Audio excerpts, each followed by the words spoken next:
Ang inyong mapapakinggan ay tungkol sa aking karanasan. 7 taon na ang nakalilipas.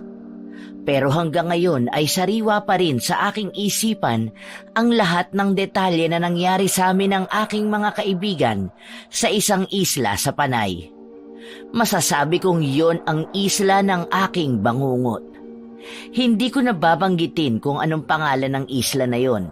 Pero masasabi kong bagay na bagay ito sa mga katulad kong mahilig sa adventure.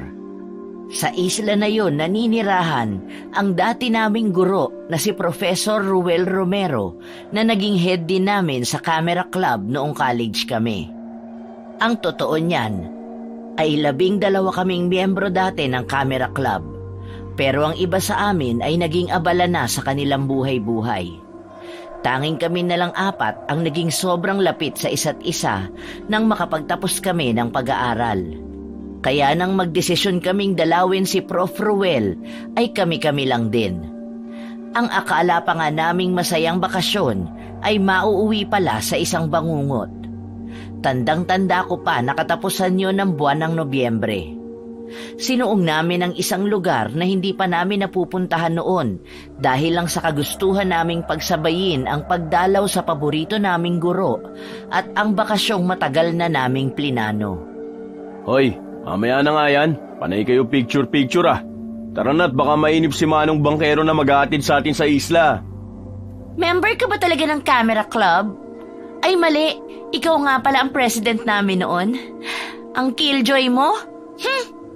Naku, sinimulan na naman ni Ate Becca si Kuya Liam. Sisirain na naman niya ang mood ni Pres. Ay, Ate Jane, sumakay ka na po sa bangka. Ako na pong bahala sa mga gamit mo. Sigurado ka, Bunsoy? May kabigatan ng bag ko ha, pero salamat. Basta ikaw, Ate Jane. Malakas ka sa akin eh.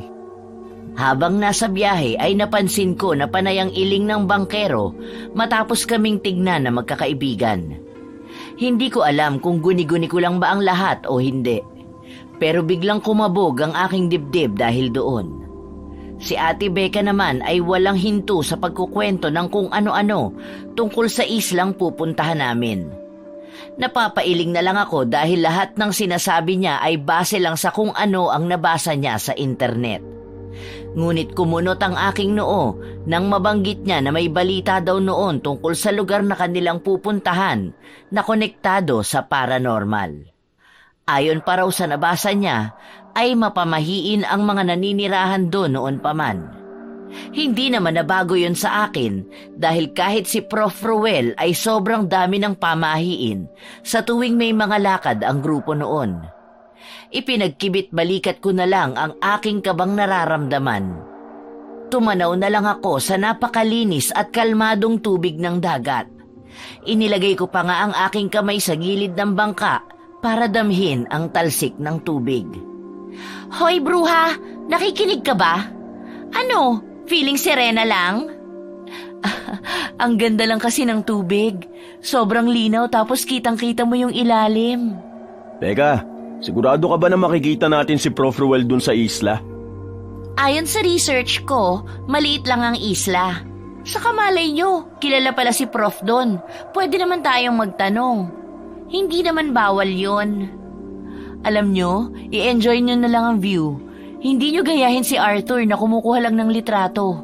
Remembrance lang po, Ate Jane. Ang tagal na rin kasi mula nung huli tayo magkasama-sama eh. Halos 1 oras din ang binyahe namin bago narating ang Pangpang. Tirik na tirik ang araw ng mga sandaling yon. Bago bumaba ay nagbilin si Kuya Liam sa bangkero na balikan kami roon pagkatapos ng 6 na araw sa ganap na 2:00 ng hapon. Tanging pagtangulang naman ang sagot ng bangkero. Bago pa ako makababa ay tumalikod na ang aking mga kaibigan. Mukhang yun din naman ang pagkakataong hinihintay ng bangkero. Nilapitan ako nito at tinulungan akong maibaba ang may kabigatan kong maleta. Nagpasalamat ako kay Manong Bangkero. Ngunit bago pa man ako tumalikod para makasunod sa mga kaibigan ko, ay may sinabi ang bangkero pero mahina lang at halos pabulong. Napahinto ako sa paglalakad at napalingon dito. Nagtatakang tiningnan ko siya. Pero mabilis itong bumalik sa kanyang bangka at hindi na muling nagsalita pa.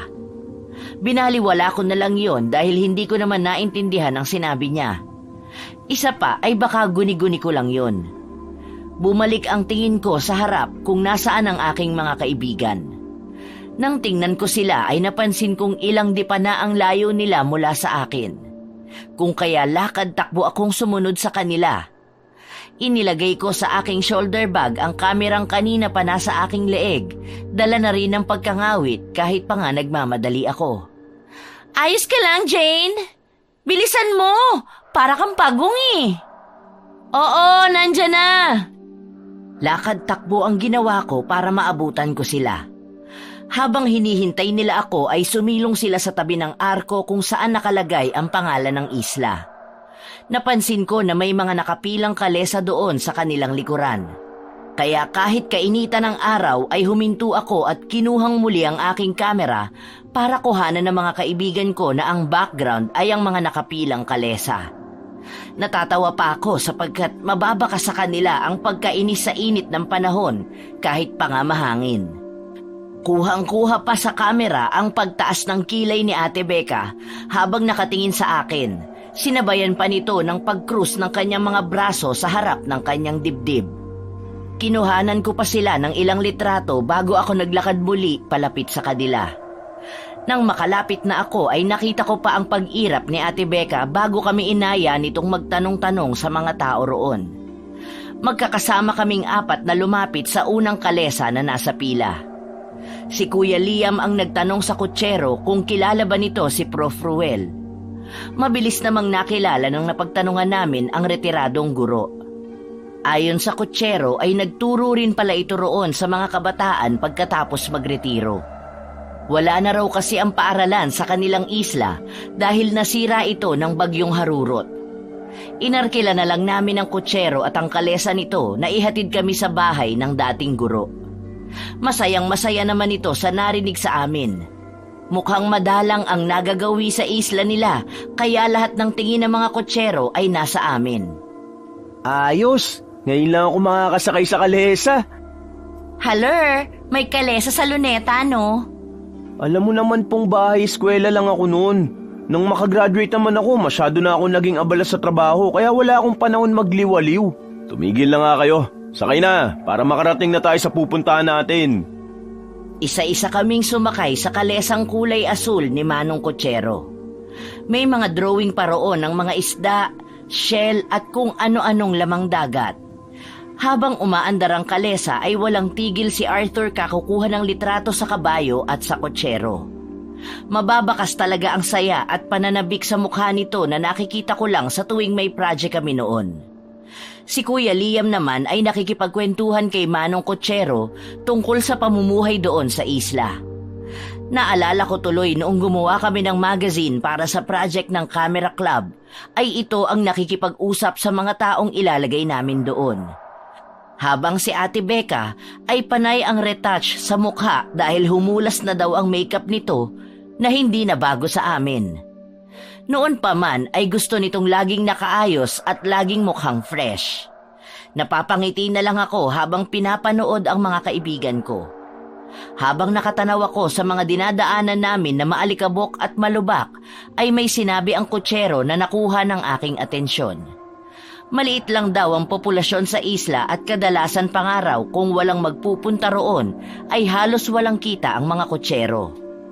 Tumatawa-tawa pa si Manong nang sinabi niya na swerte na raw sila na may pumupunta doon kada 4 na buwan. Pero kung wala naman daw ay wala lang sa kanila.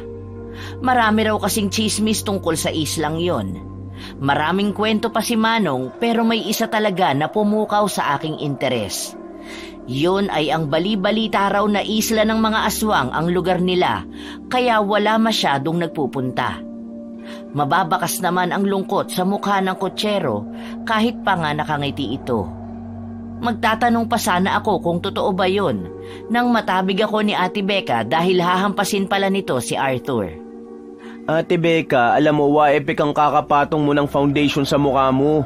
Hindi mo ba nakikita ang paligid mo? Maalikabok, mapuno, at higit sa lahat wala kang mapagpapagandahan dito. Ay, meron pala, si Boss Liam. Anong sabi mo? Tigilan mo nga akong bansot ka. Ang sabihin mo, crush mo lang ako kaya nagkakaganyan ka. Saka anong masama sa pagpapaganda? Isa pa ginagawa ko to para sa sarili ko. Gosh! Tama na nga yan. Kayo talagang dalawa. Mamaya niyan mapagalitan na naman tayo ni Kuya Liam. Napapailing na lang ako nang umismid si Ate Becca na sinamahan pa ng pag-amba ng suntok. Habang bumubungis-ngis naman si Arthur dahil tinitingnan na sila ng masama ni Kuya Liam. Halos kalahating oras din ang binyahe namin sa maalikabok at malubak na daan bago namin narating ang mga hile-hilerang bahay. Paglagpas doon ay huminto si Manong Kutsero sa isang bahay kubo na may kalakihan ng bakuran. Napapalibutan niyo ng mga tanim na gulay at may mababang tarangkahan lang na gawa sa kawayan. Pagbaba namin sa kalesa ay may sinabi si Manong na sa palagay ko ay kami lang ni Kuya Liam ang nakarinig. Sabi niya ay wag daw kaming basta-basta magpupunta kung saan-saan nang walang kasamang taga roon dahil hindi pa raw namin kabisado ang lugar. Napatingin ako sa aking pinsan. Nagkibit balikat lang ito at nag-abot ng 300 kay Manong. Payuko-yuko pa ito habang nagpapasalamat. Pagkaalis ng kalesa ay doon lang ako humarap sa bahay ni Prof. Ruel. Hindi ko man lang namalayang nakapasok na pala ang aking mga kasama sa loob ng bakuran at ako na lang ang naiwan sa labas. Nagtuturuan pa nga ang mga ito kung sino ang kakatok.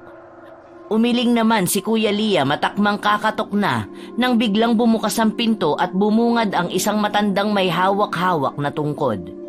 Sino sila? Ano ang kailangan ninyo? Liam, Prof. Reporting for duty. Natawa pa ako dahil talagang sumaludo pa si Kuya Liam kay Prof. Ruel. Yun kasi ang gawain namin noon sa tuwing pupuntahan namin sa office ang guro para magbigay ng mga layout ng project para sa club. Inaaninag naman ito ang nakasaludo pa ring binata. Nang tuluyan na akong makalapit ay gumawi ang tingin sa akin ni Prof. Ruel. Kung kaya binigyan ko ito ng isang matamis na ngiti. Doon lang kami nakilala ng dati naming guro. Sumaludo rin ito pabalik kay Kuya Liam at doon lang ibinaba ang kamay nito. Jane! Liam, Becca, Arthur, kayo nga! Asa na iba? Bakit apat lang kayo? Saka, paano nyo nahanap ang isla namin? Kami lang po nakapunta at abala na sa kani-kanilang buhay yung iba eh. Si Becca po ang nakaalam ng isla ninyo. Ganun ba? Pasok kayo. Tuloy na at napakainit sa labas. Paniguradong napagod kayo sa biyahe. Kayo, wala pa rin kayong kakupas-kupas. Lalong-lalo ka na, Becca. Abay, napakagaling mo pa rin researcher ah. Naku, basic lang po sa akin yun. Ang galing kaya ng mentor namin. Naunang pumasok si Becca. Kasunod nito si Kuya Liam. Tapos ako at ang panghuli ay si Arthur na kinuha ang maleta ko at siya na raw ang magpapasok. Maluwag din naman ang loob ng bahay kubo ni Prof at napakalinis pa. Pero kapansin-pansin na wala siyang kasama roon. Kaya naman tinanong ko si Prof kung mag-isa lang ba siyang nakatira roon. Malungkot naman na sumagot ito sa amin na hindi na nga raw siya nagkaroon ng sariling pamilya at kami sa camera club na ang itinuring niyang mga anak. Agad naman na lumapit si Kuya Liam kay Prof at niyakap ito. Naiintindihan naman namin kung bakit gano'n na lang ang reaksyon ng pinsan ko.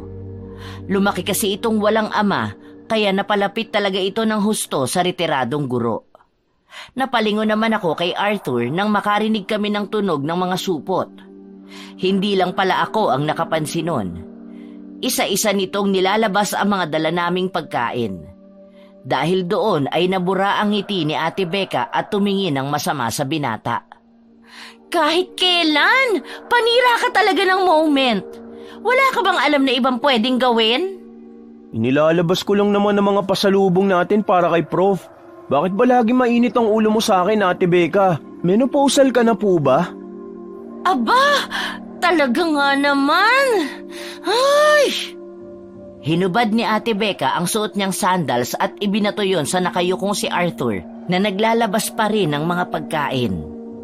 Nang tumama yon sa binata ay hindi ko na napigilan ng tumawa.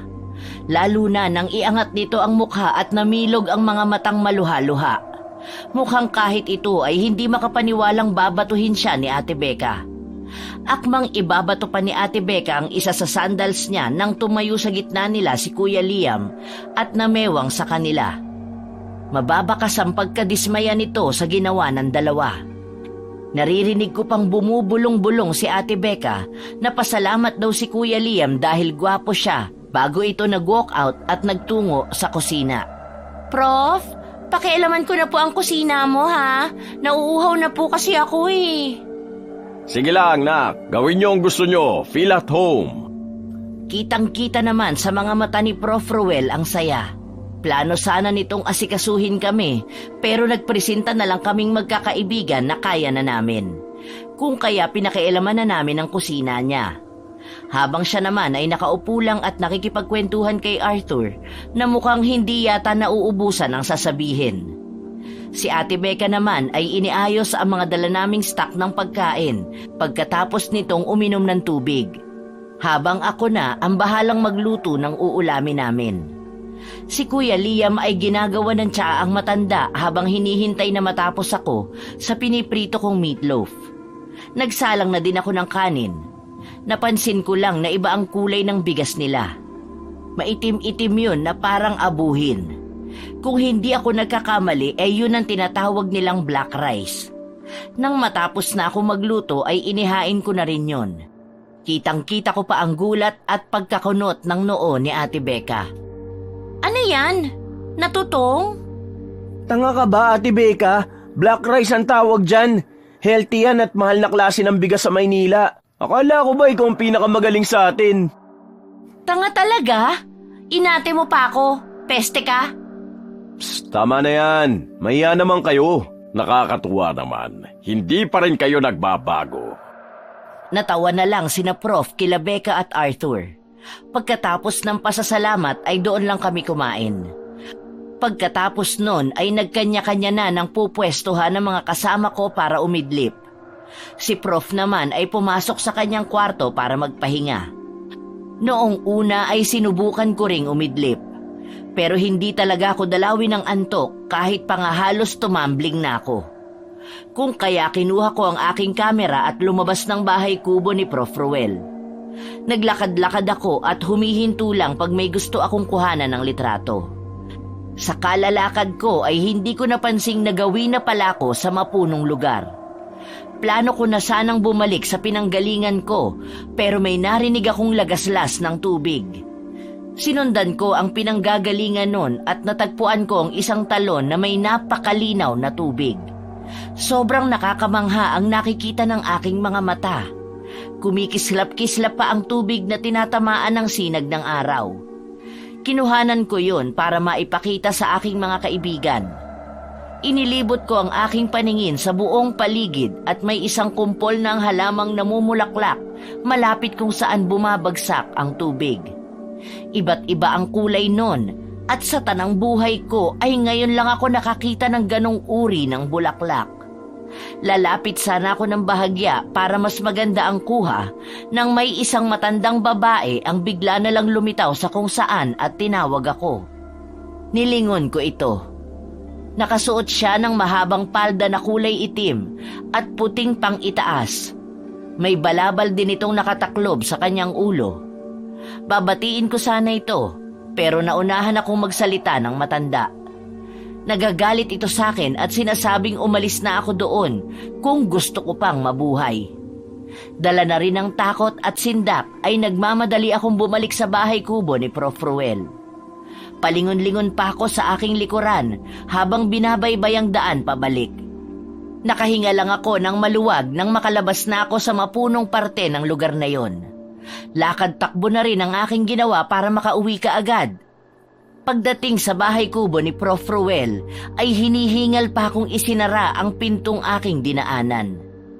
Kamunti ko pang mabitawan ang aking kamera nang may magsalita mula sa aking likuran. Saan ka nang galing? Prof Ruel! Nakakagulat naman ho kayo. Naglakad-lakad lang po ako. Oh, bakit parang nakakita ka ng multo? Tingnan mo pa sa salamin. Sobrang namumutla ka. May nangyari ba? May nakita po kasi ako matandang babae dun sa talon. Nagalit po siya sa akin eh. Bawal po ba doon? Restricted area po ba yun? Nagpunta ka ng talon? Makinig ka sa akin, Jane. Hanggat maaari ay huwag ka nang babalik doon. Ipangako mo. Bakit naman po? Ang ganda po sana dun eh. Masarap mag-picnic. Huwag nang maraming tanong. Bawal pumunta sa lugar na yon, lalo na mga babae at bata. Naiintindihan mo ba? Wala na lang akong nagawa kundi ang sumang-ayon. Pero isang plano ang nabuo sa aking isipan. Alam kong pinagbawalan na ako ni Prof. Pero may kakaiba sa lugar na yon na labis na bumihag sa interes ko. Nang sumapit ang hapon ay nag-aya si Arthur na lumabas daw kami para makaikot-ikot. Sasama sana ako sa kanila para muling masilayan ng talon. Ngunit ayaw ko rin namang ang Prof pa ang magluto ng hapunan para sa amin. Kaya ang 3 na lang ang nakagala. Sigurado ka bang hindi ka sasama sa kanila? Abay, kaya ko namang magluto. Ilang taon ko nang ginagawa yan nung wala pa kayo rito. Prof naman, nandito nga po kami kaya dapat nagpapahinga lang po kayo. Kayang-kaya naman po namin lahat ng gawain dito. Nako, kayo ang bisita kaya dapat ako ang nag-aasikaso sa inyo. Baka mamaya niyan masanay ako. Wala naman pong kaso yun. Pwede naman po kami magpabalik-balik dito para po dalawin kayo. Lalo na at mas stable na po ang mga negosyo namin. Ay nako, mapapagod lang kayo. Masaya na ako kahit minsan nyo lang ako dalawin. Sige na at ako'y kukuha pa ng gulay natin. Habang si Prof ay nangunguha ng gulay na aking iluluto ay isinalang ko na ang kanin. Pagkasalang ko ay kinuha ko ang aking kamera para tingnan ang mga nakuha kong larawan kanina. Maganda ang lahat. Pero may isang larawan na pumukaw sa aking atensyon. Yun ang larawan na kuha ko sa may talon. Sinubukan kong i-zoom out yun pero napahinto ako nang makita kong palapit ang dati naming guro. Ibinaba ko na lang sa may lamesa ang kamera at kinuha kay Prof. Ruel ang bitbit nitong mga gulay. Mabilis na nilinisan bago hiniwa-hiwa para mailuto na. Ilang saglit pa ay kumukulo na rin ang sinaing na sinalang ko kanina. Habang abala ako sa pagluluto ay narinig kong may kausap si Prof sa kanyang bakuran. Dahil sa kuryosidad ay sinilip ko yun. Nanlaki ang mga mata ko nang makita ko ang matandang babae kanina sa may talon. Hindi ko man naririnig ang kanilang usapan ay sigurado akong ako ang pinag-uusapan nila. Nakita ko pang nagkakamot ng ulo si Prof. Ruel bago umalis ang matandang babae. Nang mapansin kong pabalik na ito sa loob ng bahay ay patakbo akong bumalik sa kusina para magkunwaring hinahalo ang aking nilulutong ginisang gulay. Pagpasok ng matanda ay kaagad itong lumapit sa akin. Si Aling Tere pala ang nakakita sa'yo kanina. Iwasan mo siya hanggat maaari. Bakit naman po? Mukha nga po siyang masungit, pero parang harmless naman po siya. Basta, tandaan mo na lang ang pinag-aralan nyo noon tungkol sa mga sayings like, curiosity kills the cat. But satisfaction brought it back. Tama po ba ako? Ikaw talaga. Pero mas mabuti na maging maingat, di ba? Noted po, Prof. Magdidilim na rin nang makabalik ang aking mga kaibigan. Pero kapuna-puna ang bag ni Arthur na kanina ay halos walang laman, pero ngayon ay nakaumbok na. Hindi ko na lang masyadong binigyang pansin yun at naghain na ng makakain. Nang matapos ang hapunan ay nagtsalang si Prof at pumasok na sa kwarto niya. Si Ate Becca naman ang nakatokang maghuhugas ng mga plato. Kaya tumambay na lang ako sa harapan habang nagkakape. Nandoon din si Kuya Liam na naninigarilyo. Plano ko palang sabihin sa kanya ang tungkol sa talon nang biglang tumabi sa akin si Arthur. Yakap-yakap pa rin ito ang bag na dala niya kanina. May malaking ngiti ito sa labi na siyang nagbigay sa akin ng pagtataka. Yung totoo, Bunsoy. Kanina mo pa hindi binababayan ah. Ano bang meron dyan? Ginto? Hindi ka maniniwala sa nakita namin kanina, Ate Jane. Sobrang ganda nung napuntahan namin tapos may nakita pa kaming kakaibang bagay dun sa magubat na lugar. Sayang nga, hindi ka namin kasama. Ang ganda mag-picture-picture dun. Pero may inuwi kami para ipakita sa'yo. Uy, Huwag mo ilabas yan. Ibukas mo lang yung bag. Baka mamaya may makakitang iba eh. Yun nga ang ginawa ni Arthur. Nagulat talaga ako sa nakita kong laman ng bag niya. Isang maskarang gawa sa isang tunay na hayop na parang inihulma sa ulo ng tao. May mga bato pang maliliit na may iba't ibang kulay ang nakasabit doon. Nang mas lakihan niya ang pagkakabukas, ay may kuminang sa ilalim na mas lalong nakapagpakunot ng noo ko. Kulay ginto na parang korona na hugis sungay yun. Iisa lang yun at ang disenyo na nakikita ko lang ay may batong kulay pula sa gitna ng dalawang ulo ng ahas. Kung kaya agaw pansin talaga yun kung makikita mo. Ayon pa kay Arthur ay nakuha nila yun sa isang halamanan sa gilid ng talon. Doon naman biglang pumasok sa isip ko ang lugar na napuntahan ko rin kanina. Ang nakapagtataka lang ay wala naman ako napansin na ganoon doon kanina. Magtatanong pa sana ako nang mag-aya na si Kuya Liam sa loob para matulog.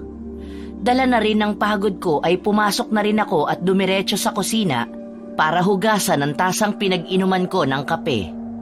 Bago pa man ako matapos sa aking ginagawa ay napansin kong parang may mga aninong gumagalaw sa likod bahay. Ipinagkibit balikat ko na lang yun at inilagay na ang nahugasang baso sa tauban. Nagpupunas na ako ng kamay nang tawagin ako ni Arthur. Ate Jane, good night po. Sweet dreams. Ikaw rin. Teka, wag mo sabihing hindi mo talaga bibitawan yung bag mo. Matutulog na. Umiling lang ito sa akin bago nahiga sa pagitan ni na Kuya Liam na nasa sofa at Ate Becca na nasa banig. Natatawa na lang akong lumapit sa higaan namin at tumabi kay Ate Becca na tulog na sa banig na nakalatag sa sala. Doon naman ako bilib kay ate. Kahit sobrang arte niya ay pwede mo siyang patulugin kahit saan. Matigas o malambot, basta pwedeng tulugan ay hihiga talaga ito. Pagtabi ko sa kanya ay kaagad din akong nakatulog. Pero sa kalagitnaan ng gabi ay nagising kaming lahat sa isang malakas na sigaw na nanggagaling sa labas.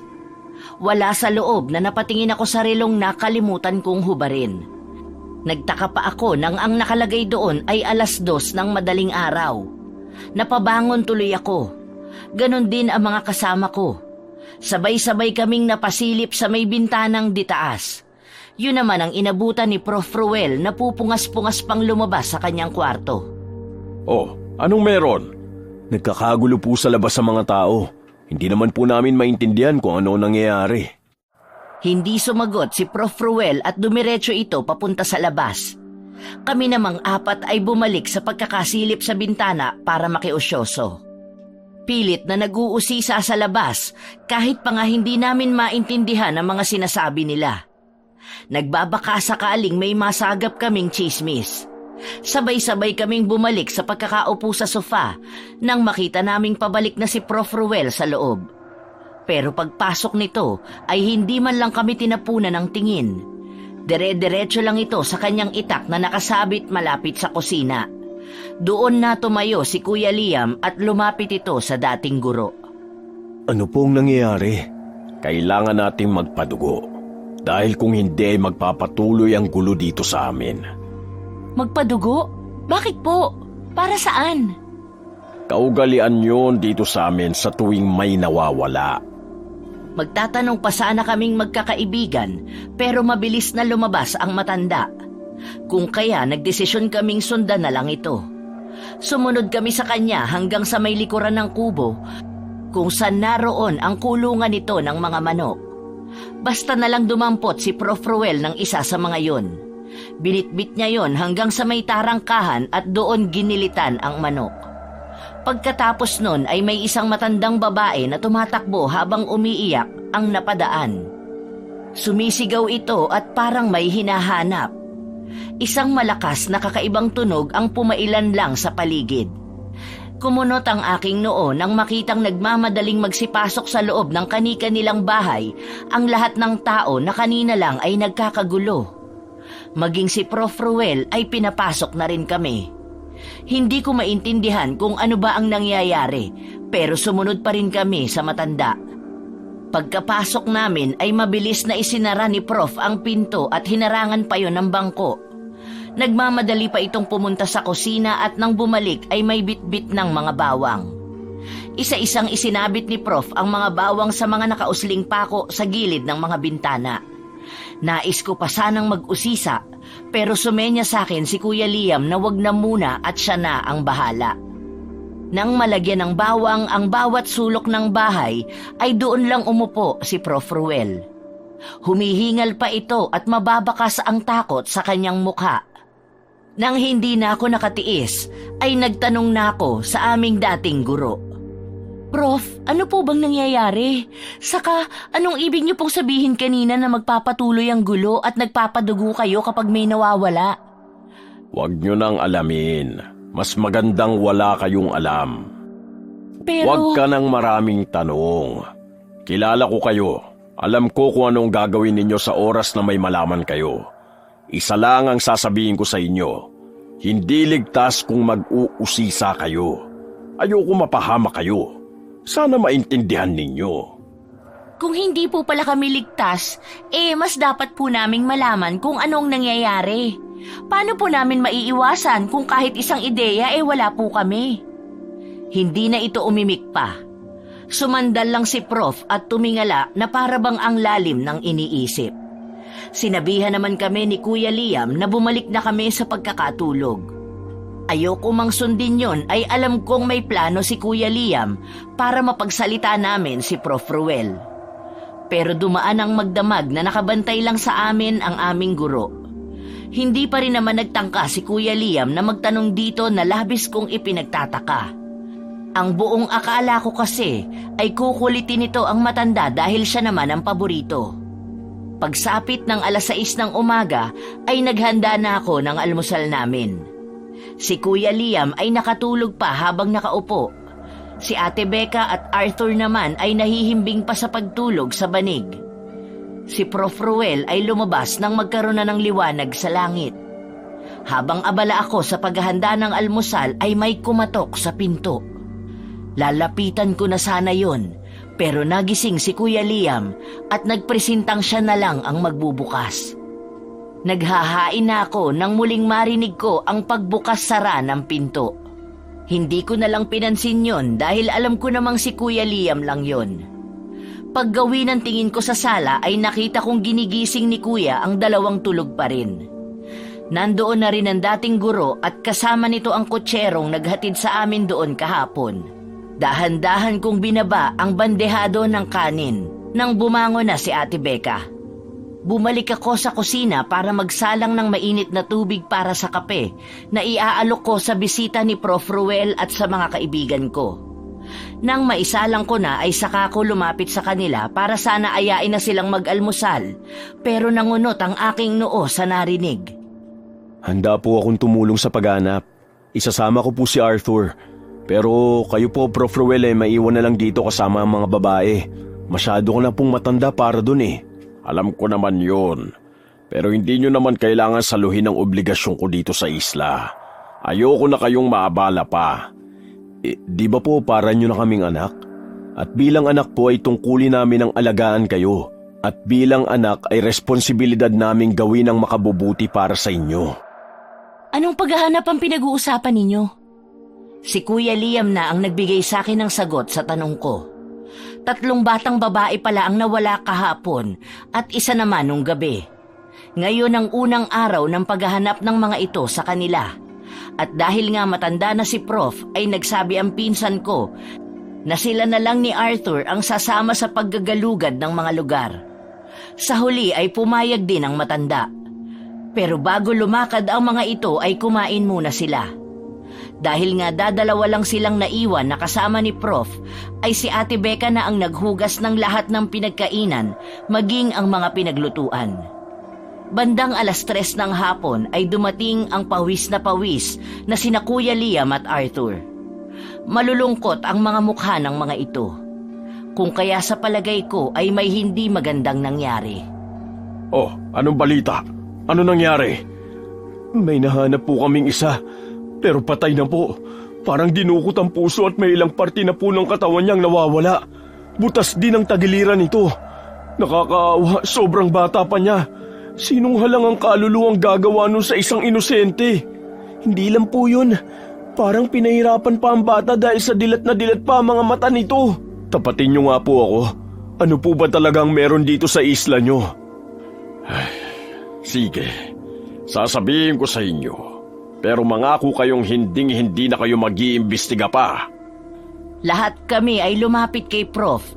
Maging ang naghuhugas na si Ate Becca ay pumunta rin sa amin. Pag upo namin sa sofa para makinig ay sabay-sabay kaming tumingin sa retiradong guro. Ilang beses muna itong humugot ng malalim na buntong hininga bago ito nagsimulang magkwento. Maraming aswang ang naninirahan noon dito sa islang ito. Iba-ibang uri, iba-ibang hugis. Pero dahil sa dumami na ang mga taong naninirahan dito at tumutugi sa kanila, ay naglipatan na ang iba. Pero may isang pamilya ng aswang na ayaw talagang umalis dito sa amin. Yun ay ang mga aswang na mukhang tao. Hindi totoong bata at babae lang ang kinukuha nila. Dahil wala silang sinasanto lalo na kung naistorbo nyo ang katahimikan nila. Aswang? Anong klaseng... Hindi ko na naituloy ang aking sasabihin dahil ipinagpatuloy ni Prof ang pagkukwento. Ayon sa aming dating guro ay mga karaniwang aswang lang daw ang mga yon, pero malalakas kumpara sa ordinaryong tao. Napahawak pa si Ate Becca sa akin. Nanginginig pa ito kung kaya hinawakan ko ang kanyang kamay na nakapulupot sa aking braso. Ipinaliwanag sa amin ni Prof. Ruel na ang karaniwang aswang o kilala sa tawag na aswang ay uri ng aswang na may anyo at wangis daw ng tao. Ang kaibahan lang daw ay kumakain ng laman loob at umiinom ng dugo ng tao ang mga ito. Pero mahina nga raw sila kapag umaga. Kaya lang, pag sumapit ang dilim ay nagiging mababalasik ang mga ito. Ayon pa kay Prof ay madali lang makikilala ang mga ito. Kapag tiningnan mo raw sila sa mata at ang refleksyon mo ay baliktad, ibig sabihin ay aswang yon. Nagtayuan ang mga balahibo ko sa narinig ko kay Prof. Napayakap na nga sa akin si Ate Becca. Si Arthur naman, nakanganga pa habang nanlalaki ang mga matang nakatitig kay Prof. Ruel. Kitang-kita ang gulat at kaba sa mukha nito. Ako man ay nakakaramdam din ng takot at kilabot. Hindi ko pa man nakikita ito ay alam ko ng delikado ang buhay namin kung makakaharap namin ang pamilyang yun. Yun po ba ang dahilan kung bakit ayaw nyo na akong pabalikin sa talon? Oo, dahil sagrado ang talon para sa pamilyang yun. Malapit din doon ang tinitira ng pamilya ng aswang. Matagal na silang hindi nang gagambala. Kaya palaisipan sa aming mga taga rito kung bakit sa paglipas ng isang dekada ay naisipan na naman nilang mambiktima. Ano pong ibig niyong sabihin? Sa pagkakaalam ko po ay hayok sa laman at dugo ang mga aswang. Paanong isang dekada na po silang hindi umaatake? Hindi nyo ba napapansing lahat ng bahay dito ay may mga alagang iba't ibang hayop? Katulad ng manok, baboy, kambing at baka. Ang mga hayop na yon ay pinaparami namin, hindi lang para sa aming pagkain, kung hindi sa gagamiting alay sa talon kada 6 na buwan. Ha? Alay para saan? Para sa buhay namin. Hanggat nagbibigay kami ng alay ay mananatili ang katahimikan dito. Ang tatay ko nakiusap sa kanila noon para matapos na ang gulo rito sa isla. At kahit noong namatay si ama, ay tumupad sila sa pangakong hindi na manggugulo basta tuloy-tuloy ang pag-aalay. Kaya lahat kami ay nagtataka sapagkat hindi naman kami pumalya sa pag-aalay.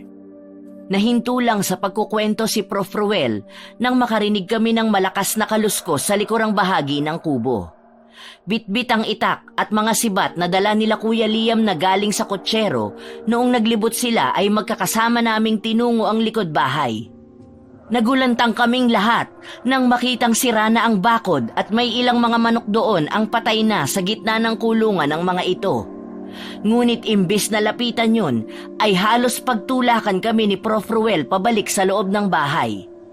Nagtataka man kami, ay nagpadala na lang kami sa pagtulak nito. Madali kayo! Pumasok na kayo! Ano po bang nangyayari?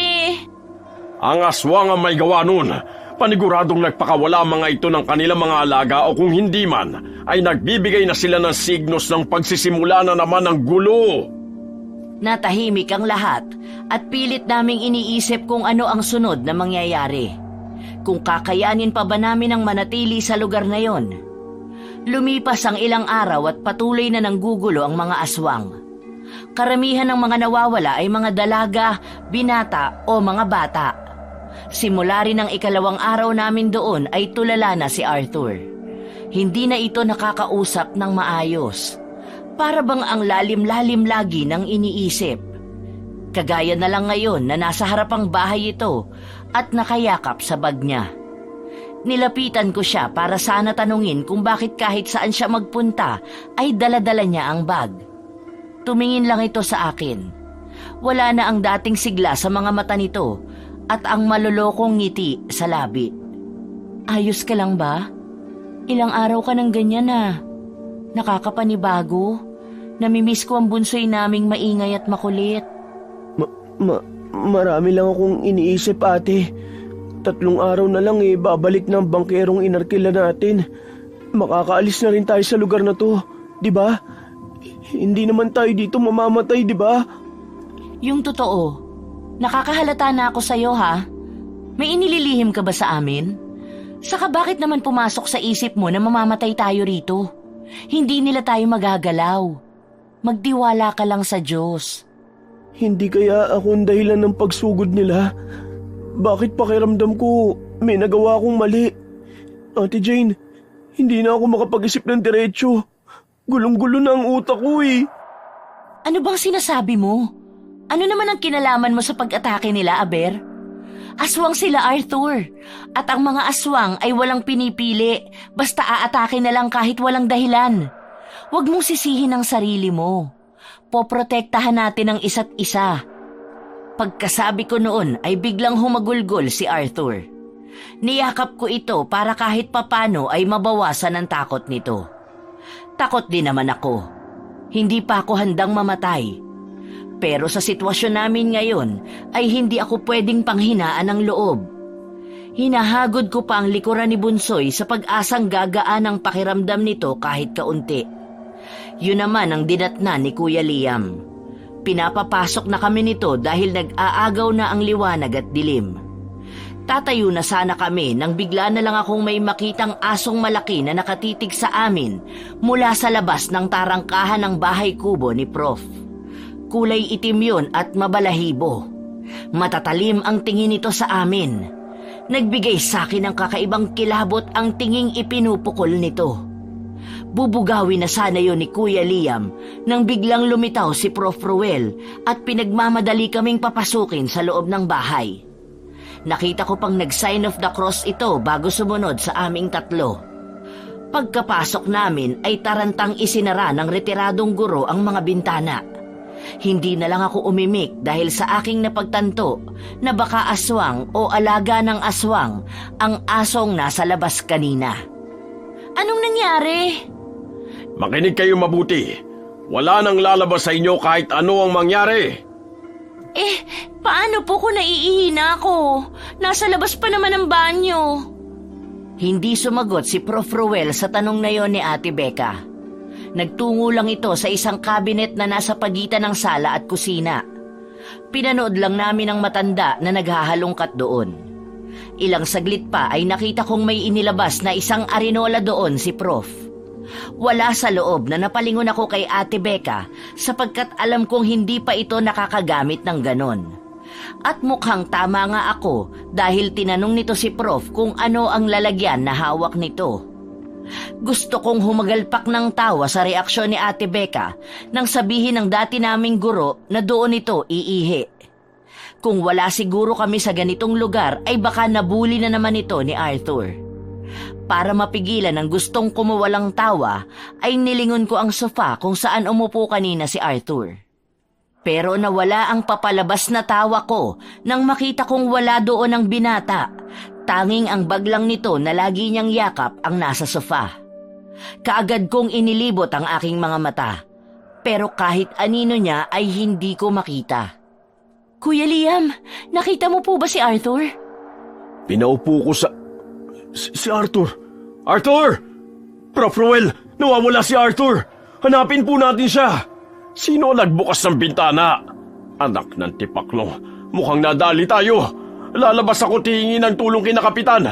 Magpirmi kayo dito at ako nang bahala. Pakiusap, huwag na kayong umalma.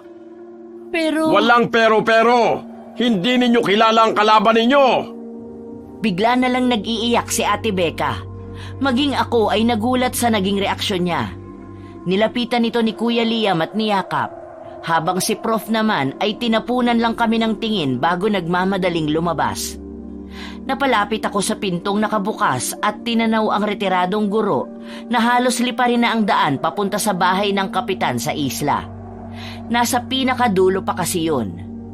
Nang medyo malayo na si Prof at isasara ko na sana ang pinto nang makarinig ako ng nakapanghihilakbot na alulong ng mga aso. Nanlaki ang mga mata kong muling tumingin sa labas para tingnan si Prof Ruel. Maging ito ay nakahinto rin sa kalagitnaan ng maalikabok na daan. Kitang-kita ko pa kung paano nagpalinga-linga si Prof na para bang may hinahanap. Ilang minuto ring nakatayo lang ang retiradong guro bago ito muling nagpatuloy. Doon lang ako nakahinga ng maluwag. Pero kapuna-punang hindi na tumatakbo si Prof. Mabagal na lang itong naglalakad habang iwinawasiwas ang hawak nitong itak na nadala pala niya. Nag-aalala man ay mas pinili ko na lang isarado ang pinto bago bumalik sa sala kung nasaan sila Kuya Liam. Nakaupo na ang mga ito sa sofa habang patuloy pa rin sa pag-iyak si Ate Becca. Kuya Liam, ano nang gagawin natin? Saan napunta si Arthur? Paanong hindi man lang natin naramdaman na bumukas ang bintana? Ang alam ko ay si Arthur mismo nagbukas ng bintana dahil siguro naiinitan. Pero kung may kumuha man sa kanya nang buksan niya yun. Oh my gosh! Paano kung mga aswang ang kumuha sa kanya? Baka gawin siyang pagkain ng mga yun. Mamamatay na tayong lahat dito. Iisa-isahin nila tayo. Kumalma ka muna. Oo, pwedeng mga aswang nga ang kumuha sa kanya, pero bakit? Bakit siya? Kahit ako man ay napapaisip din. Hindi ko na rin alam kung ano ang gagawin ko kapag may isa pa sa amin na nawala. Iniisip ko pa lang ay para nang dinidikdik ng pino ang puso ko. Nasa ganoong pag-iisip ako nang bigla na lang kaming makarinig ng malakas na sigaw mula sa kapitbahay. Nagkatinginan pa kami ni Kuya Liam bago tinungo ang bintana sa likod ng sofa. Inangat yun ng pinsan ko at sumilip doon. Nakiusyoso na rin ako. Kitang-kita namin na naglalabasan ng mga iba pang kapitbahay at ang mga kalalakihan doon ay pinasok ang tarangkahan ng katabing bahay lang ng kinalalagyan namin. Pinanonood namin kung ano ang nangyayari nang makita ko si Ate Becca na tumatakbo papunta sa dinaanan namin nung pumunta kami doon. Nanlaki ang mga mata kong lumingon sa aking likuran at nagbabaka sakaling namamalikmata lang ako. Pero wala sa sofa si Ate Becca at nakabukas na rin ang pinto ng bahay. Walang ano-ano ay bigla na lang lumundag si Kuya Liam sa bintana palabas. Nagtatakbo ito at hinabol si Ate Becca. Nagkandadapa-dapa akong sumunod sa mga ito. Saktong paglabas ko ay ang malakas na sigaw ng lalaki ang maririnig sa buong paligid. Napalingon ako sa bahay na pinanggagalingan nun. May lalaking lumabas doon na dumiretso sa isang gilid at sumuka. Hindi ko na sana papansinin yun nang marinig ko mula sa isang mamamayan doon na inatake raw ng aswang ang maglolang nakatira sa bahay na yon. Pumasok bigla sa isip ko ang eksenang kinakain ng aswang ang nagmamakaawa kong kaibigan na si Arthur. Bumalik na lang ako sa wisyo nang marinig ko ang malakas na sigaw ni Ate Becca. Bit-bit na ito ni Kuya Liam kahit na nagwawala na ito. Sinalubong ko sila pero sinenyasan ako ni Kuya Liam na pumasok na ako sa loob ng kubo.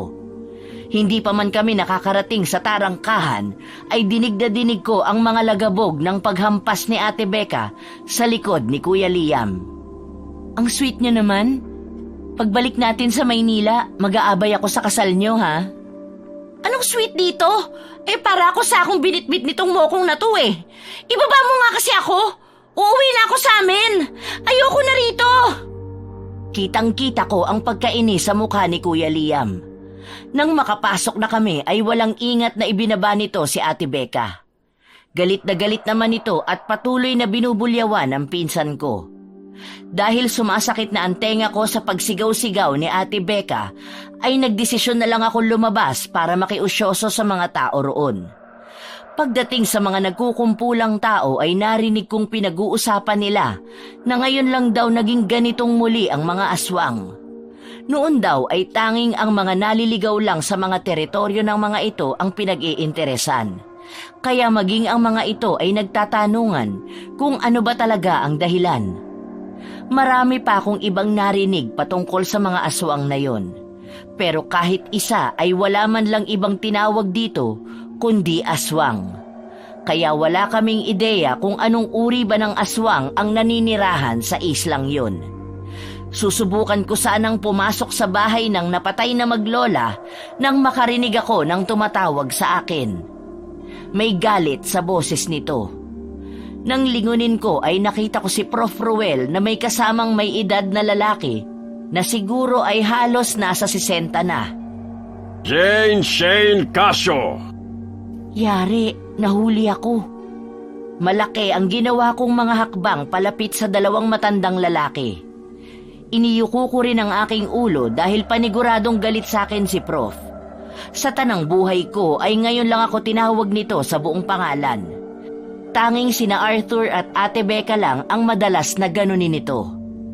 Pero kahit nakayuko ay nakita kong nilapitan ng isang babae ang kasama ni Prof. At nagmamadali rin itong lumayo sa dalawa. Nang tuluyan na akong makalapit sa pwesto ni Prof. At ng kasama niya, ay halos kalad ka rin ako ni Prof. Ruel papasok sa kubo. Doon ay inabutan naming nagtatalo pa rin si Ate Becca at Kuya Liam. Pinag-aagawan ng dalawa ang bag ni Arthur na naiwan nito. Hindi pa nga nila kami napansin dahil masyado silang nakafocus sa pag-aaway.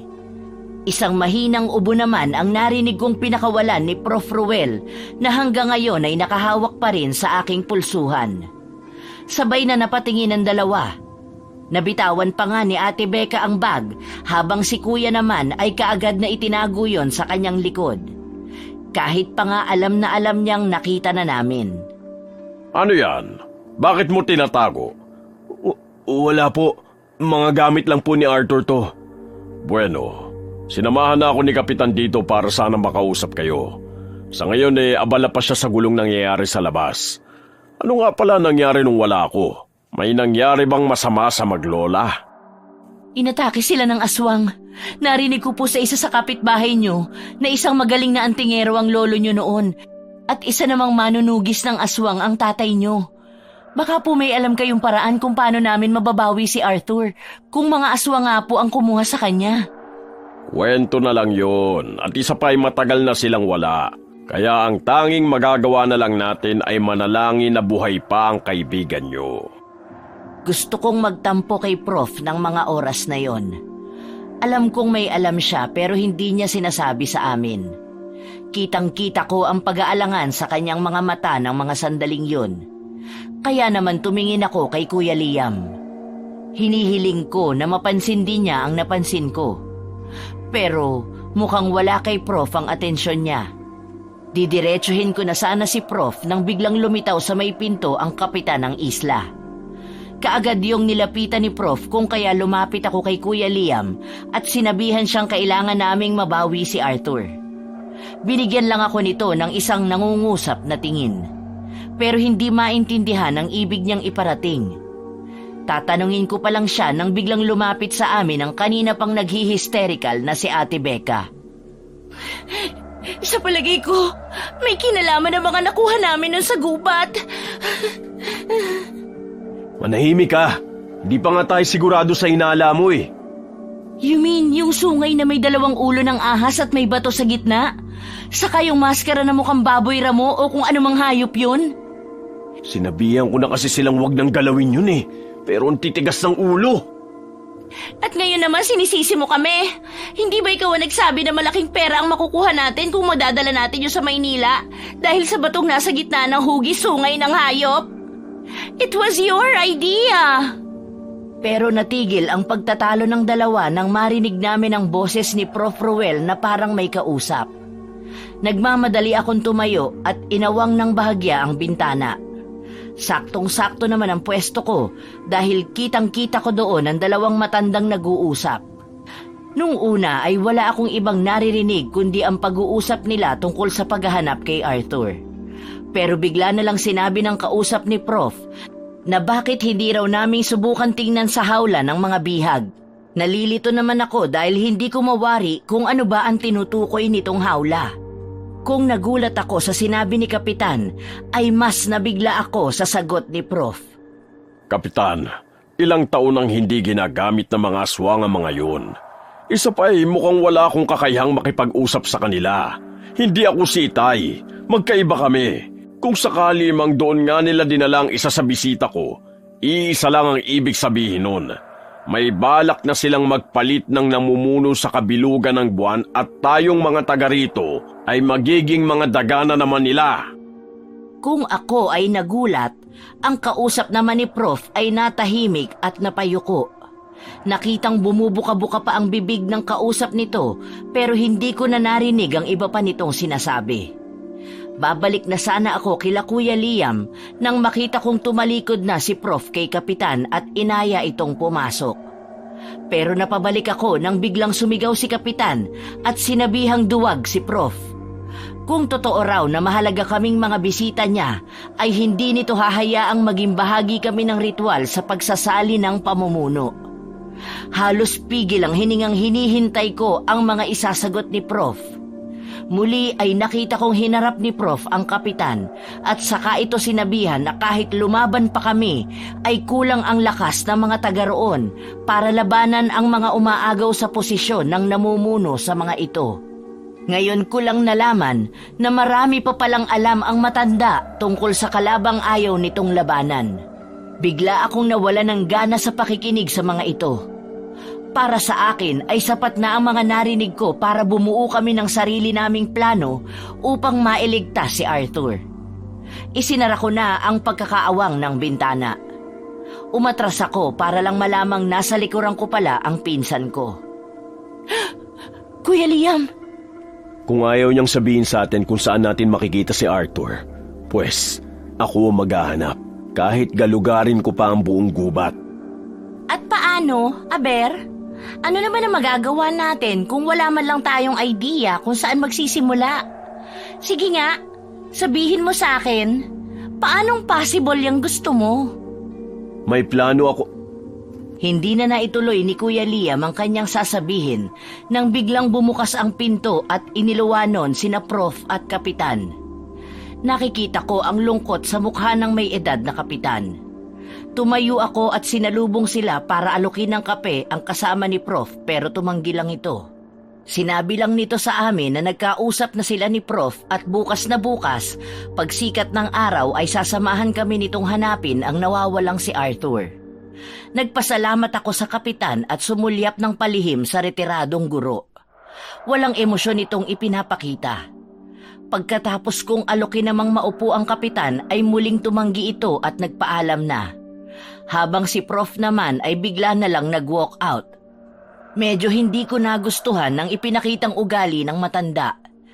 Dahil nakaramdam ako ng hiya ay ako na lang ang naghatid ng may edad na kapitan. Pagbalik ko sa sala ay nakahiga na sa sofa si Kuya Liam habang nakatakip sa mga mata ang mga braso nito. Nanghihinayang ako dahil gusto ko pa sana siyang tanungin tungkol sa naudlot niyang sasabihin. Si Ate Becca naman ay nakaupo na sa banig at nakatulala pa rin. Nilapitan ko ito para kausapin. Ate Becca, masama pa rin ba ang loob mo kay Kuya Liam? Hindi naman. Pasensya na kayo kanina kung nag-hysterical ako ha. Nag-alala din naman ako kay Arthur pero natakot ako para sa buhay ko. Hindi pa ako pwedeng mamatay. Walang mamamatay ate. Lalaban tayo. Marami pa tayong gagawing bakasyon ng magkakasama. Niyakap ako ni Ate Becca at saka kami sabay na humiga sa banig. Ilang araw pa ang lumipas pero hanggang ngayon ay hindi pa rin nila nahahanap si Arthur. Nauubusan na kami ng pag-asa ng mga oras na yan. Pero isang pangahas na plano ang naisip na gawin ni Kuya Liam.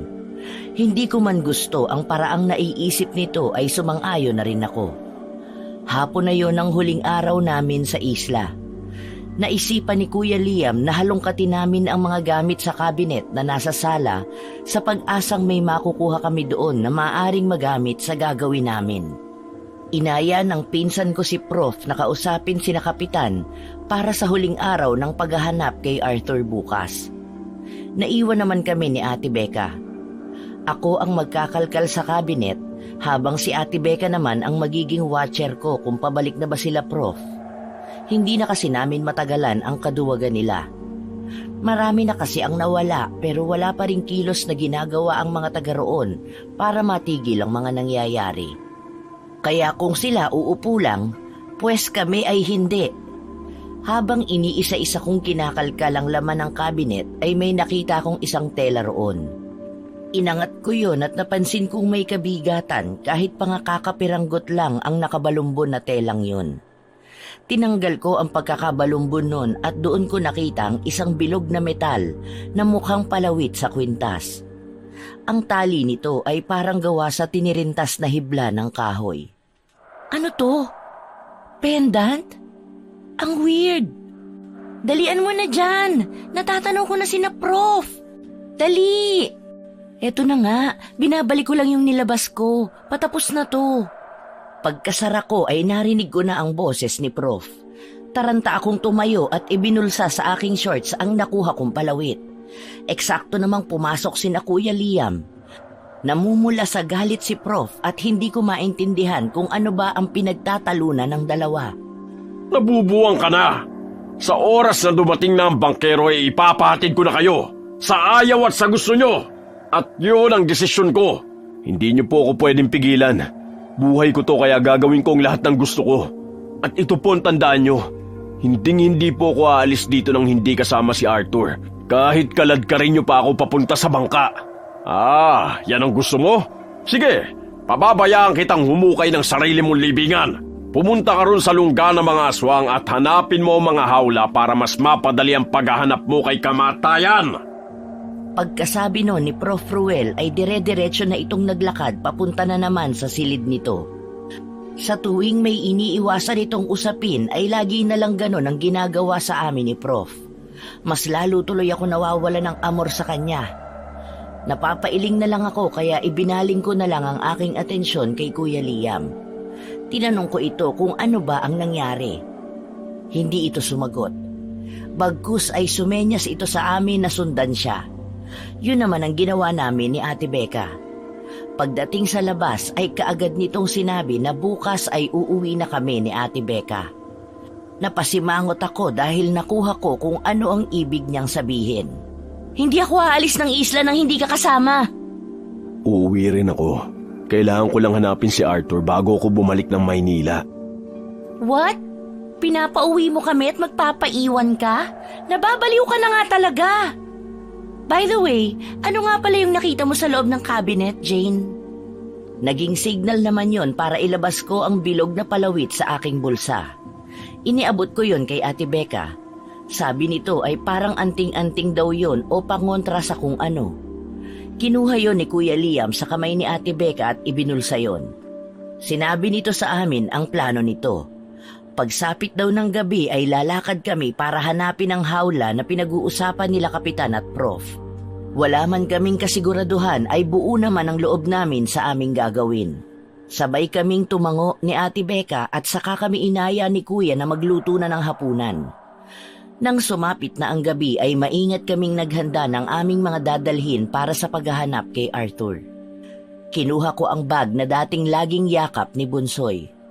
Inilagay ko doon ang ilang mga bawang na dinikdik ko kanina habang naghahanda ako ng pagkain. Kinuha ko rin ang isang garapon ng asin ni Prof. Ruel. Pagkalagay ko ng mga yon ay kumuha ako ng plastik at gunting. Nauna na akong lumabas sa dalawa para mamitas ng kalamansi Lahat ng nakukuha ko ay inilalagay ko sa supot na hawak ko. Marami-rami na rin ang nakuha ko nang may biglang kumalabit sa akin. Tama na yan. Sapat na siguro yung dami ng mga nakuha mo. Let's go? Sige, Ate Becca. Bilisan nyo na. Baka mamaya magising na si Prof at mapansing wala tayo. Nagmamadali kaming sumunod kay Kuya Liam na naunang naglakad sa amin. Tinahak namin ang madilim na daang papuntang gubat. Tanging ang flashlight lang ng mga cellphone namin ang nagsisilbing ilaw para makita namin ang daan. Habang palayo kami ng palayo sa mga bahay ay nakakaramdam ako ng takot sa kung ano ba ang aming mahahanap sa gubat at sa talon. Para akong kinakabagan na hindi ko maintindihan. Siguro ay dala yon ng kabang nararamdaman ko. Nang marinig na namin ang lagaslas ng tubig ay pinapatay sa amin ni Kuya Liam ang mga ilaw ng cellphone namin. Naglabas lang ito ng lighter at sinindihan yon bago kami nagpatuloy sa paglalakad. Kada mamamatay ang lighter ay sinisindihan yon ni Kuya Liam. At kahit pamahina ang tunog na nililikha nun, ay mas nadadagdagan ang kabog sa dibdib ko. Ilang minuto pa kaming naglakad hanggang sa tuluyan naming narating ang talon. Napakatahimik doon. Tanging huni ng mga ibon at panggabing hayop lang ang maririnig na sumasabay sa tunog ng pagbagsak ng tubig. Alam nyo, parang wala naman tayong mahahanap dito eh. Huwag ka maingay. Itinuro ni Kuya Liam ang isang may kataasang batuhan kung saan ay nasa likod ito ng rumaragas ang tubig. Ayon kay Ate Becca ay doon daw nila nakuha ang maskara at sungay. Nakailang hakbang pa lang kami nang may bigla na lang lumitaw na isang dalagita at binatilyo mula sa likod ng isang puno na malapit doon. Noong una ay parang nagtataka pa ang mga itong nakatingin sa amin. Pero ilang segundo lang ay bigla na lang ngumisi ang mga ito. Kitang-kita ko ang unti-unting paghaba ng mga kuko ng dalawa sa aming harapan. Kapansin-pansin din ang biglaang paghaba ng mga ngipin ng mga ito na akala mo ay ngipin ng pirana. Humahakbang ang mga ito papalapit at bawat hakbang nila ay napapaatras kami. Hindi ko maintindihan kung bakit ibang-iba ang mga alam kong itsura nila. Hindi totoong nangungulubot ang kanilang balat katulad ng mga napapanood ko sa telebisyon. Normal ang itsura nila. Ang tanging nagbabago lang ay ang kanilang mga ngipin at kukong nangingitim pa. Ah! Ayoko na dito! Ate Becca!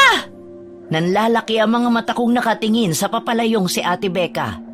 Pero napabaling ang tingin ko sa dalawang aswang na nasa harapan namin dahil sa malakas na pagtawa ng mga ito.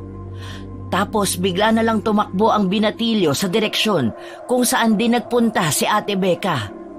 Hindi ko alam kung bakit, pero may kumawalang luha sa aking mga mata. Napakapit ako sa braso ni Kuya Liam. Nang bigla na lang nag-alulungan ang mga asong hindi namin alam kung nasaan. Isa-isa ring naglitawan ang mga iba pa palang kasama ng dalagita na nasa mga puno lang nagkukubli. Nasa 7 sila kasama na ang dalagita. Pakiramdam ko ng mga oras na yon ay katapusan na namin. Parang ang lahat ng tapang at lakas ng loob na naipon ko ay naglaho na parang isang bula. Inilibot ko ang aking paningin at napansin kong napapalibutan na kami. Nang maalala ko ang bag ay bumitaw ako kay Kuya Liam. Nanginginig ang kamay na isinukbit ko paharap ang bag at binuksan yon. Kinuha ko mula roon ang garapon ng asin. Ilang sandali pa ay may isang lalaki na matanda na ang lumapit sa dalagita at pinapunta ito sa batuhan. Sinusundan ko lang ng tingin ang dalagita. Kahit ilang di pa ang layo nito ay halos segundo lang, narating kaagad nito ang papunta at nang makabalik ito sa pwesto kung nasaan nakatayo ang matanda, ay may iniabot itong bagay na nakabalot sa itim na tela. Tumingin sa amin ang matanda at saka inihagis ang bagay na yon. Gumulong pa nga yun hanggang sa pagitan namin ni Kuya Liam. Ang kanina ko pa pinipigilang sigaw ay kumawala ng malantad kung ano yon. Isa yung ulo. Arthur! Pag sinabi kong takbo, tumakbo ka na. Gamitin mo ang isang sibat ko para may panlaban ka. Lagyan mo ng kalamansi ang tusok ng sibat. Huwag mo sasayangin ang asin. Ano? Hindi kita iiwan dito, kuya. Pag hindi mo ginawa ang sinabi ko, paniguradong wala nang makakabalik sa pamilya natin. Kailangan mo mabuhay. Mangako ka sa aking mabubuhay ka kahit ano pa ang maging kalabasan nito. Kung kailangan mo kong iwan, iwan mo na ako. Naintindihan mo ba ako? Mangako ka! Tigilan mo nga ako, Kuya Liam. Mabubuhay tayo pareho. Malalagpasan natin ito ng magkasama. Huwag na matigas ang ulo. Sundin mo na lang ako. Hindi ako sang-ayon sa nais niyang iparating, pero wala na kaming oras pa para magtalo. Kung kaya tumango na lang ako at tinusok isa-isa ang kalamansi. Gulat pa nga akong tinignan ni Kuya Liam na para bang sinasabi nitong nagawa ko pang maghiwa ng kalamansi sa kalagitnaan ng ganong sitwasyon. Pero dahil wala naman akong oras gawin yon kanina ay ngayon ko lang nagawa. Lahat ng katas na nakukuha ko ay inilalagay ko sa lalagyan ng bawang. Naririnig ko ang malalakas na angilan sa aming paligid, pero wala akong pakialam. Nakita ko rin na unti-unti nang lumalapit sa pwesto namin ang mga aswang, kung kaya kumuha ako ng asin at bawang na may kalamansi at kinuskus yun sa leeg ni Kuya Liam. Nagulat pa ito, pero pinabayaan lang ako sa ginagawa ko. Hindi ko nga rin alam kung tama ba ang ginagawa ko dahil ang sabi lang naman ni Ate Becca, pangontra daw sa aswang ang bawang, asin, suka at kalamansi. Hindi man ako sigurado ay susubok pa rin ako. Nang pati ang mga braso niya ay nalagyan ko na, ipinasuot ko sa kanya ang bilog na palawit. Nakita kong napatingin ang lahat ng mga aswang sa matandang anyong tao pa rin. Maging ito ay mukhang nagulat nang makita yon. Pero sandali lang yon. Bigla na lang itong sumenya sa mga naroon na sugurin kami. Gamit ang sibat ay sinubukan kong tusukin ang papalapit sa akin na aswang pero hindi ko matamaan. Tumalikod ako kay Kuya Liam at muli ginamit ko ang sibat sa isang batang bigla na lang tumalon sa akin. Sinangga ko yon dahilan para maputol ng aswang ang sibat na hawak ko. Nakita ko pa sa malapitan ang paglalaway nito. Patuloy lang kami sa pakikipaglaban sa mga aswang. Pagod at masakit na ang aking buong katawan. May mga ilang sugat na rin ako, maging si Kuya Liam. Pero ang mga kalaban namin ay para lang kaming pinaglalaruan. Nang may bigla na lang lumitaw mula sa gubat. Tama na! Hindi ba talaga kayo titigil? Tumupad kami sa nakagawian natin. Nag-aalay kami bawat pamilya kapalit ng buhay ng mga tao rito. Noong una hindi kami nagduda na kayo may gawa sa pagkawala ng mga bata. Pero pinatunayan nyo lang na mga hayop talaga kayo! Prof. Ruel, dumating ka? Nagkaroon kami ng kaunting pag-asa ng mga oras na yon. Napalingon ako sa matandang aswang nang sabihin nitong kaming mga tao ang mga naunang nanggambala sa kanila. Nananahimik daw sila doon at namumuhay ng malayo sa tao, pero may kinuha raw ang mga tao na naging dahilan para mawala sa kanilang pamilya ang posisyong matagal nilang inaalagaan. Ayon pa rito ay nagsipag-alisan sa islang yon ang mga dati niyang tauhan para umanib sa ibang pamilya. Bigla na lang pumasok sa alaala ko ang mga kinuha noon ng mga kaibigan ko doon. Nagmamadali kong hinalungkat ang bag na nakasukbit sa aking harapan.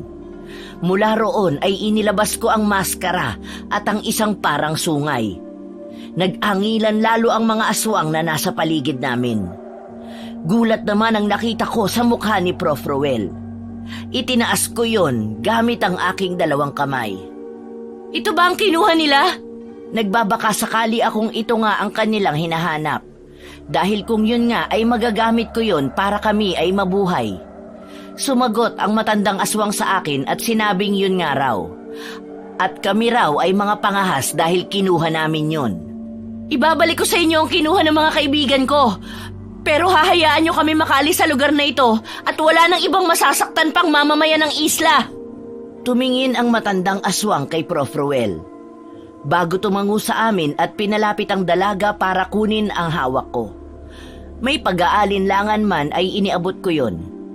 Nakita kong lumuhod pa ang dalagita sa harap ng matandang aswang nang makalapit ito. Lumingon muli ang aswang kay Prof. Ruel at tumango. Hinipa nito ang mukhang sungay na may bato at naglikha yon ng may katinisang tunog. Pagkatapos nun ay tinalikuran na kami ng mga aswang. Kasabay nun ay ang biglang panghihina ng mga tuhod ko. Hindi ako makapaniwalang nakausap ko ang mga aswang at hindi kami pinatay ng mga ito. Hindi lang ako sigurado kay Ate Becca. Unti-unti na ring lumalabo ang aking paningin hanggang sa bigla na lang akong bumagsak. Madilim man ang aking paningin ay narinig ko pang sumigaw si Kuya Liam bago ko naramdaman na para akong lumutang sa ere at doon ako tuluyang nawala ng malay. Jane! Jane, gising na! Aalis na tayo! Nang idilat ko ang aking mga mata ay wala akong ibang nakikita kundi ang liwanag. Pero sigurado akong si Ate Becca ang narinig kong gumising sa akin. Nang mapagtanto ko yun ay bigla akong napabangon. Ate Becca? Napahawak akong bigla sa aking ulo dahil parang umikot ang aking paningin. Dahan-dahan lang kasi. Ate, buhay ka. Buhay ka, Ate Becca. Of course, ako pa. Nung tumakbo ko, naramdaman kong may nakasunod sa akin. Kaya ang ginawa ko, dumapa ako at gumapang papunta sa batis. Nagtago ako sa malalaking bato hanggang sa umalis yung sumusunod sa akin. Naghintay ako ng halos 1 oras bago ako umalis dun para makasiguro ko. Grabe yun ang ginaw, sobra. Tapos nung sure na akong safe na, patakbo akong umuwi rito. Ayun nga, naabutan kitang inaasikaso ni na Liam. Ikinuwento nila sa akin ang mga nangyari at nawalan ka nga raw ng malay. Bakit parang takang-taka ka, girl? Di ba usapan natin walang mamamatay at marami pa tayong pupuntahan ng magkakasama? Napayakap akong bigla kay Ate Becca. Sa likod nito ay si Kuya Liam na puno ng benda ang braso at katawan. Niyakap ko rin ito at napahiyaw pa nga dahil nasagi ko ang mga sugat niya. Si Prof naman ay nasa lamesa at nagkakape habang nakangiting pinapanood kami. Nasa ganoong mga sandali kami nang biglang dumating ang kotsero at sinusundo na kami. Nakita kong lumabas sina Ate Becca sa labas, habang si Kuya Liam naman ay inilabas lang ang maleta ko at muling bumalik sa loob. Nagpapasalamat pa ako kay Prof nang biglang sabihin ni Kuya Liam na maiiwan muna siya roon ng 1 pang linggo para pagalingin ang kanyang mga sugat na gawa ng pakikipaglaban namin. Nagulat pa ako nang pumayag si Prof dahil ngayon ay kampante na siyang maayos na ang lahat. Iginalang ko na lang ang desisyon ni Kuya Liam at pinuntahan na si Ate Becca para maihatid na kami sa daungan. Napakasakit para sa amin ng pagkawala ni Bunsoy, ngunit naging daan naman ang aming mga karanasan para mas lalo kaming maging malapit sa bawat isa. Naging madalas na rin ang komunikasyon namin sa aming dating guro at kapag may pagkakataon ay dinadalaw namin siya doon sa isla. Sa isla na tinawag naming 3 na Isla ng Bangungot.